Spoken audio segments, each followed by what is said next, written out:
guys, just holding my last open house of the year at this beautiful Orton home here in Johnston's Crosshaven development. But while I was sitting here, I was thinking 'tis the season for spending, and thought I would throw out some useful tips for you as everyone is doing their Christmas shopping. I definitely am not a credit expert by any means, but I do have a history in mortgages and banking, so I do know a thing or two, and jotted down some recent statistics about how your FICO score is determined for my buyers that are looking to buy in 2018. Listen up. So 35% of your credit score is based on payment history. So that's easy, right? Just make your payments on time, over time, and all will be well. 30% of it is actually the amount that you owe. And I shouldn't say it's actually the amount that you owe, because there is a scientific calculation behind it. So it's not the specific amount that you owe, but the science behind the FICO score determines how much is too much for your credit profile. So that's something to keep in mind.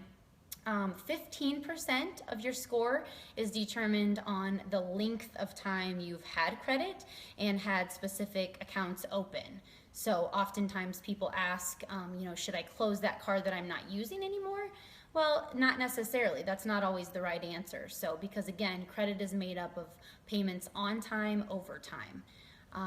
10% of your score is actually new credit. So for those of you running out to those stores and opening up those store credit cards just because you're getting 10 or 15% off for your Christmas shopping, that's not always best for your long-term future if you are looking to improve your credit score for purchasing a home in 2018. So the idea is that if you are out there looking for credit, that you may need it and that you may be a higher risk profile.